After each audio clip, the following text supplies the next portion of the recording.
السلام عليكم ورحمة الله وبركاته. أهلا وسهلا بيكم جميعا ما عدا لعيبة الأهلي ومدرب الأهلي. النهارده هنحلل فضيحة صن داونز والأهلي وخسارة الأهلي بخماسية، وصن داونز يكرر الخماسية التانية.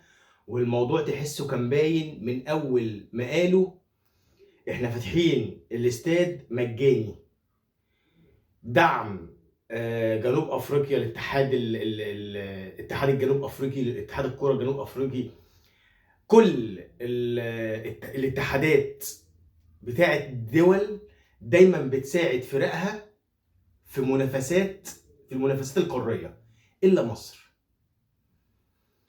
بدايه من المغرب، تونس، الجزائر، جنوب افريقيا. اخيرا بتلاقي اتحاد الكره عندهم ايد واحده. عندهم بقى مثلا ترجي، نجم افريقي، الكل سواسية. لكن تيجي في مصر هنا ازاي؟ في مصر هنا بتلاقي نأجل ماتش، لا مفيش تأجيلات. نأجل، معرفش، مفيش تأجيلات. يا عم ده انا عندي ماتش يعني مصيري، لا والله هتلعب الدوري ماتش المقاولين وتلعب صن داونز، تسافر وتلعب في صن داونز في جنوب افريقيا عادي جدا. اتحاد الكوره، انا طبعا خساره الاهلي مش اتحاد الكوره بس، هو عامل من ضمن العوامل اللي ما كانتش مع الاهلي، كانت ضده. تعال نتكلم بقى في الكوره كرويا. هتقول لي الاهلي كان المفروض يلعب بثلاثه نص ملعب، 4-3-3، الاهلي كان يلعب ب 3-5-2، الاهلي كان يلعب ب 10 ب 9-1. ايا كان الطريقه، بس زي ما اتفقنا قبل كده، زي ما قلنا كيفيه تنفيذها. في ثغره كبيره جدا كانت موجوده في الاهلي، ودي من ماتشات عدت وكنت بقولها، من ماتش سان داونز اللي كان في القاهره وقبلها كمان. الحته اللي ما بين نص الملعب والدفاع، اتكلمنا كتير فيها، قلنا كتير فيها.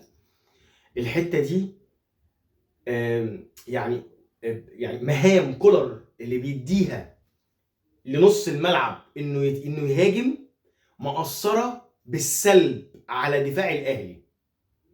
ازاي؟ هنشرحها عاشر.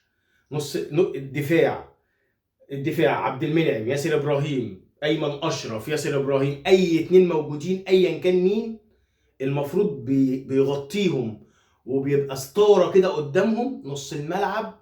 الدامجر اللي هو مركز رقم 6، اللي هو احنا عارفينه، الراجل اللي بيخش يخبط، اللي بيقطع الكوره ويشتتها. دي ما بقتش موجوده في الاهلي. اي نعم المركز اتطور ولازم يهاجم، بس هجومه مش مطالب منه المهام الهجوميه على قد ما مطالب منه مهام دفاعيه. مين كان بيقوم بالكلام ده؟ حسام عاشور في الزمالك، طبعا طارق حامد في الاهلي في الفتره الاخيره، حمدي فتحي. وكان كان نص ملعب عالي جدا بالمهام اللي اداها كولر لحمدي فتحي. الحته دي اتعرت، دفاع الاهلي مباح لاي حد. طبعا تتفرج على الماتش تحس ان الكواليتي بتاع سان داونز، لعيبه سان داونز عاليه قوي. تحس انك بتلعب برشلونه، ريال مدريد، تحس تلعب بايرن ميونخ. هو الفروقات الكبيره دي راجعه بقى لعيبه الاهلي. تعال بقى نمسك لعيبه الاهلي شويه.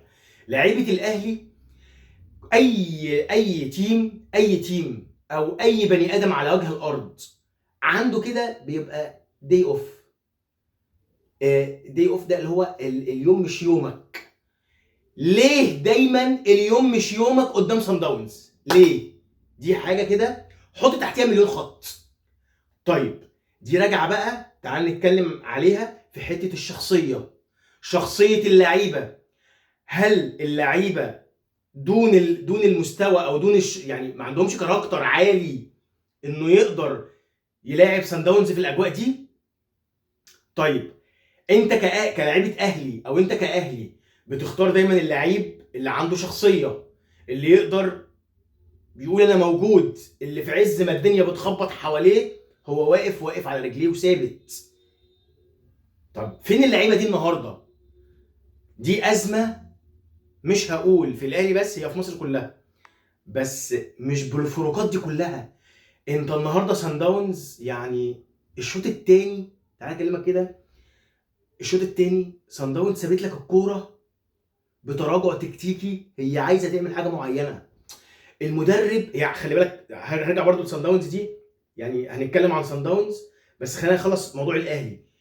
انت الكوره مش معاك، سان داونز سايب الكوره للاهلي، الكوره مش مع سان داونز، فالضغط اللي انت كنت فيه الشوط الاول ما بقاش موجود. مع التغييرات الدنيا بدات تتحسن شويه، انت حتى ما حسيتش كده ان في الاهلي يلا يا جماعه شدوا، اللعيب بيجري ياخد الكوره العب، مفيش روح، مفيش اي حاجه. انا ولا شايف ولا روح ولا شخصيه ولا كوره ولا اداء فني ولا تكتيكي ولا اي حاجه. النهارده حصيله الاهلي زيرو. حتى الجولين يا مؤمن اللي الاهلي جابهم، جول خطا من البيلد اب في الدفاع، اتلعبت غلط، رديت بجول. الشوط الثاني اداء فردي من بيرسي تاو، جول. انت مفيش حاجه عملتها تكتيك فني، يعني هجمه كده ملعوبه تظهر تقول لا ده الاهلي يقدر، لا مفيش. الاهلاويه بيقولوا الاهلي عنده فرصه للتاهل، هنكسب الكاميرون، القطن الكاميروني، هنكسب الهلال هنا، بس اهم حاجه سان داونز ما يتلاعبش بالنتيجه مع قدام الهلال. انت بالاداء دوت هتلعب مركز شباب، ده انا شايف اسمنت السويس هتلعب احسن منك. مفيش كوره بتتلعب، زي ما اشدنا بكولر وقلنا كلام كتير قوي على اللعيبه وقلنا كلام كتير كويس على المدرب. النهارده بص شايفين كميه سواد، كميه الوان غامقه افتح ما فيها الاسود. ايه ده؟ ايه اللي الاهلي بيعملوه في الملعب ده؟ مفيش كوره بتتلعب ولا اداء. حتى يا اخي كل الالتحامات يا اخي، وانت لاعب بتقول انا راجل، لعيبه رجاله العب الكره بتاعتي، هلتحم هاخد الكوره، المدرب مش هيقول لك التحم صح، اكسب الثنائيات، الكره الثانيه.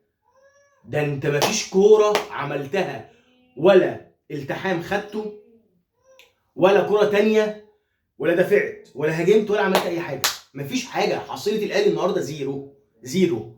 وعمر الكولر ما هيجي يقول للعيبه والنبي باصي كويس، والنبي اضغط الكره الثانيه، والنبي اعمل كذا، مفيش. اصل مش هقول لك اعمل الكلام ده، دي حاجات كده نابعه ان انا لازم العب ولازم ابقى واقف على رجلي، ما تبقاش الاخطاء الساذجه دي.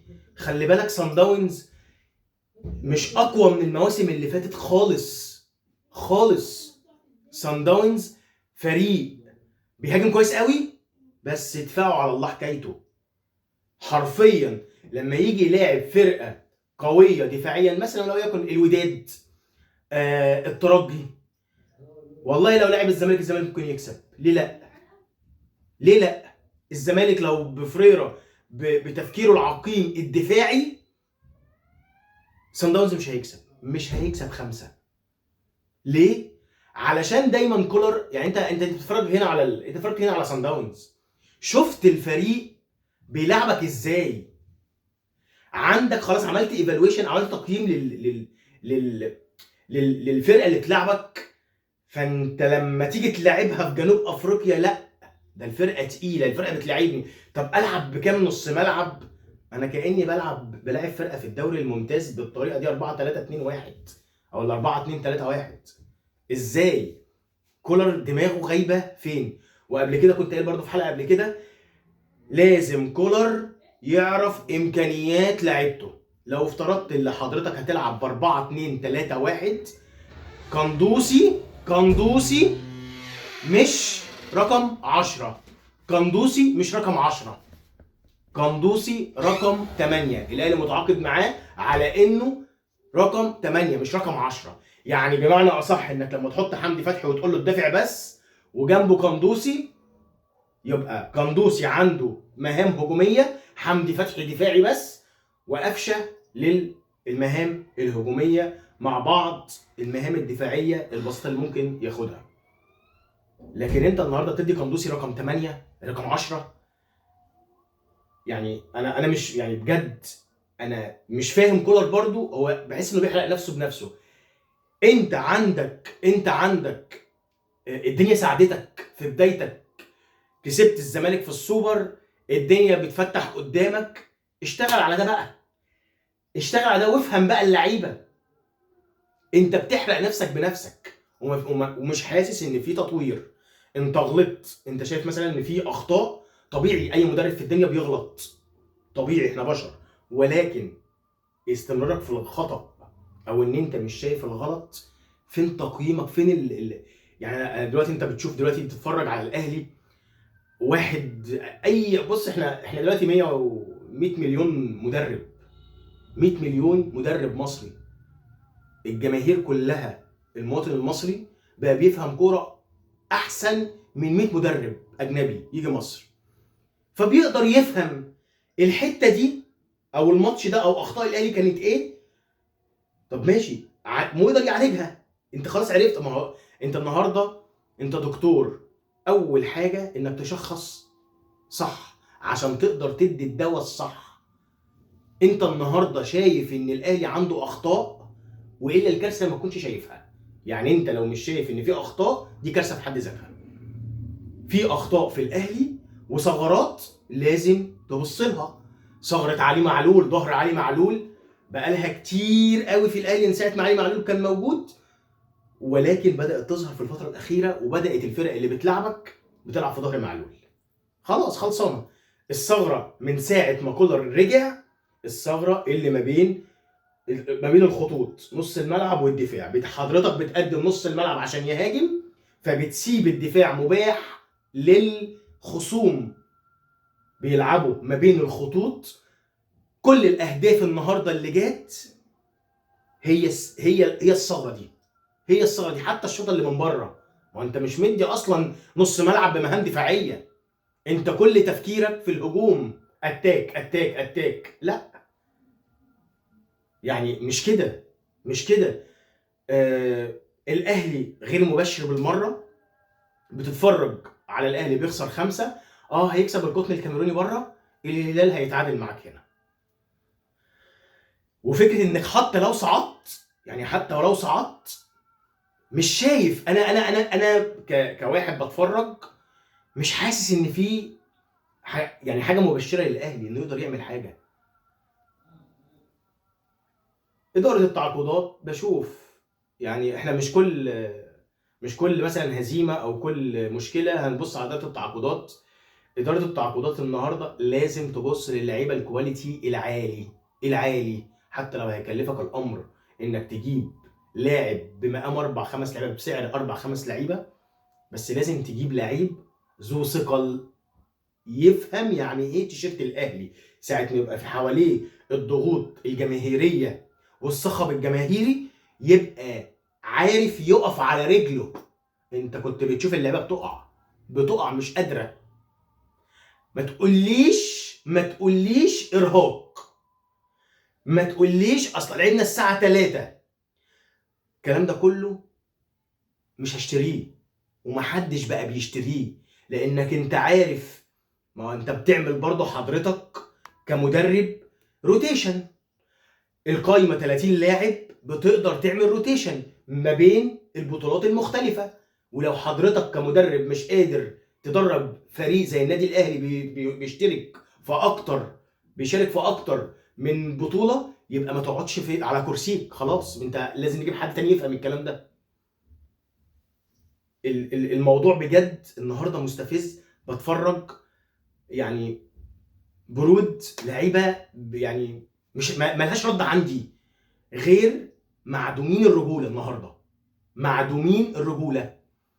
كله يقول لك الشوط الثاني الدنيا بقت احسن. ده سان داونز اللي سلك الكره الشوط الثاني. سان داونز لو كان كمل نفس الضغط ده، الاهلي كان يتعبى 7 و8. ما ببالغش، ده مش مبالغه، دي حقيقه. النهارده سان داونز المدرب قرر ان ان اللعيبه ترجع ويلعب على المرتده. هو اللي قرر ده من دماغه، برغم ان لو كمل ضغط على الاهلي الاهلي كان فعلا حرفيا كان 7-8، كانت عبه، كان فعلا تكون فضيحه فضيحه فضيحه فضيحه اكتر من الفضيحه دي. علامات استفهام على صن داونز كفرقه بصفه عامه يعني. مسكها موسيماني، مسكها موكينا المدرب دلوقتي. اللعيبه هي لعيبه اتغيرت، لعيبه راحت، لعيبه جت، اللعيبه هي نفس النجاعه الهجوميه، نفس الشغف الهجومي، نفس كل حاجه. بشوف هي دي بقى اللي بتكلم عليها بقى الكواليتي. انت بتنتقي لعيبه لو بمدرب او من غير مدرب بتقدر. وكان الاهلي فتره بالكلام ده، ايام تريكا، ايام بركات، حتى بعد اللعيبه دي ما اعتزل كان الاهلي يعني بيستنقى لعيبه او بينتقي لعيبه يعني مش محتاجه مدرب. هي دي الفكره، انك لازم تختار لعيبه، مش هقول مش محتاجه مدرب، بس لعيبه ليدر في الملعب. هو رئيس جمهوريه نفسه، مش محتاج اللي يقول له خلي بالك من ظهرك، اللعيب طالع من وراك. مش محتاج اللي يقول له اضغط برجوله. الله يمسيه بالخير احمد فتحي، الله يمسيه بالخير ابو تريكه، بركات. انا يعني مش عايز ان انا اتحامل بس الموضوع كبير، انك تاخد 5 من فريق واحد في افريقيا والفرقه اصلا محضره لده. يعني انه يفتحوا الاستاد مجاني للجماهير، هم محضرين لده. انت ازاي ما شفتش ده؟ انت بتتفاجئ. يعني انا مش فاهم، انت بتتفاجئ. صن داونز يعني يعني كل المؤشرات بتقول ان عايزين يعملوا حفله على الاهلي. كل المؤشرات بتقول لا، الاهلي داخل على معمعه كبيره قوي ومحتاجه تقل في الملعب، محتاجه اللعيبه تتحضر نفسي قبل فني. وهم نجحوا، صن داونز نجحوا والاهلي لم ينجح احد. نتمنى كل التوفيق للزمالك في الفتره اللي جايه، والاهلي مهما كان برضه ده فرقه مصريه.